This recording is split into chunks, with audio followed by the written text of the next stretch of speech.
L'acheteur arrive sur son tableau de bord et voit les commandes à passer qui sont propres à son rôle d'acheteur.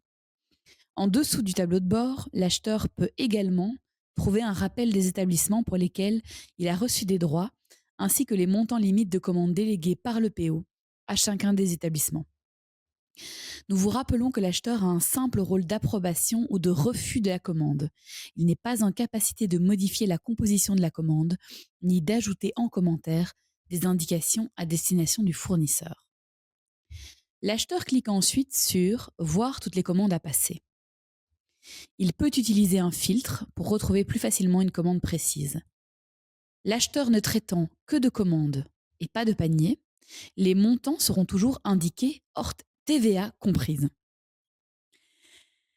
L'acheteur retrouve la liste de toutes les commandes en attente d'être passées au fournisseur. Il a la possibilité, s'il est pressé, de sélectionner quelques ou toutes les commandes à passer en cochant les cases. Il clique alors sur « Passer les commandes ». Il est aussi possible qu'il désire en vérifier quelques-unes. Dans ce cas, il clique sur « Voir ». Il arrive sur l'écran « Détail de la commande » qui reprend tous les détails importants de la commande.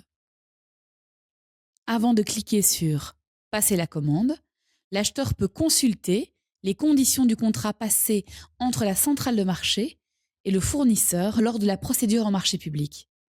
Si l'acheteur clique sur « Trouver ici », il a alors accès à un document explicatif résumant le cahier des charges du marché et l'offre du fournisseur retenue. Une fois qu'il a cliqué sur « Passer la commande », la balle est dans le camp du fournisseur.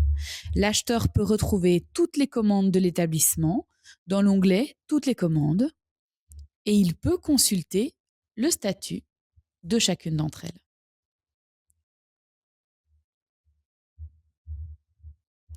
Attention, nous attirons votre attention sur le fait qu'une commande a besoin d'un petit délai avant de parvenir effectivement au fournisseur. Ce délai varie en fonction du nombre d'utilisateurs présents sur le site. En période chargée, la commande sera au maximum envoyée au fournisseur dans la nuit suivant la passation de la commande. L'acheteur peut aller consulter si la commande est en cours d'envoi ou effectivement envoyée dans toutes les commandes en fonction du statut. Une fois que la commande est parvenue au fournisseur, l'acheteur peut consulter et télécharger le bon de commande format XML ou PDF. Le format XML contient l'information précise communiquée au fournisseur qui sera la référence en cas de différend. Dans le bas de chaque écran concernant la commande, il est possible de retrouver le détail des paniers qui composent la commande.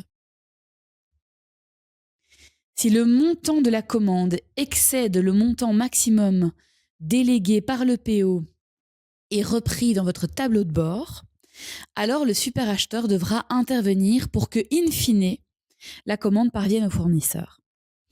L'acheteur ne saura pas cocher la commande en question dans sa liste et le superacheteur, quand il se connectera sur son compte, n'aura évidemment, lui, aucune commande grisée dans la liste des commandes à passer et pourra faire parvenir au fournisseur les commandes dépassant le montant maximum autorisé.